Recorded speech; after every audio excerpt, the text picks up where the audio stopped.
Social media पर छिछालेदर होने के बाद महाराष्ट्र के उप मुख्यमंत्री अजीत पवार थोड़ा सा बैकफुट पर आ गए, लेकिन जताने की कोशिश नहीं कर रहे, क्योंकि पिछले हफ्ते दिए एक विवादित बयान के बाद पवार ने सफाई दे दी है, लेकिन विपक्ष अभी भी उनसे माफी की मांग कर रहा है। दरअसल पिछले हफ्ते पुणे जिले के मालेगांव नगर पंचायत के चुनाव प्रचार के दौरान अजीत पवार ने कहा था कि केंद्र और राज्य सरकार के पास कई योजनाएं हैं, प्रधानमंत्री, मुख्यमंत्री और दोनों उप मुख्यमंत्री मिलकर इन योजनाओं को आगे बढ़ा रहे हैं।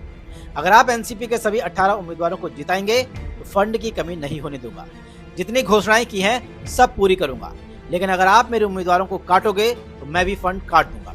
आपके पास वोट की ताकत है, मेरे पास फंड छोड़ने की ताकत है। जैसे ही उनका यह बयान सामने आया, विपक्ष ने जोरदार हमला बोल दिया और इसे मतदाताओं को धमकी देने जैसा बताया।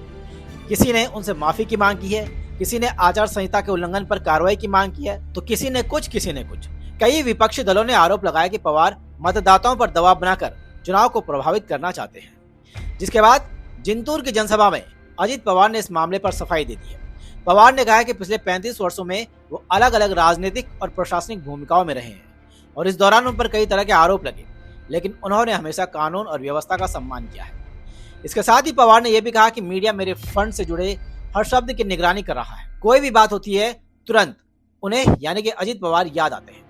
मैंने 35 सालों में कई आरोप झेले हैं, लेकिन मैं किसी पर कोई कर्ज नहीं रखता।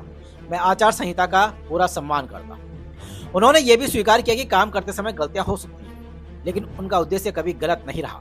उन्होंने कहा कि उनकी नीयत हमेशा विकास की रही है और वे किसी भी क्षेत्र में सिर्फ काम की बात करते हैं, दबाव की नहीं। बहरहाल अजीत पवार ने विपक्ष के आरोपों को सख्ती से खारिज किया और कहा कि उनका बयान विकास के संदर्भ में था, धमकी देने का इरादा नहीं था। उन्होंने कहा जिसने काम किया है उससे गलती हो सकती है, लेकिन मेरी नीयत पर कभी शक नहीं किया जा सकता। फिलहाल देखते हैं कि ये मुद्दा पवार की सफाई के बाद कितना ठंडा पड़ता है या फिर चुनाव तक यूं ही आग उगलता रहता है। साथ ही आगामी नगर परिषद चुनाव के बीच ये विवाद कितना असर डालता है, ये भी आने वाला वक्त बताएगा। लेकिन इतना तय है कि महाराष्ट्र की राजनीति में यह मामला अभी कुछ समय तक चर्चा का विषय बना रहेगा। Bureau report, news try.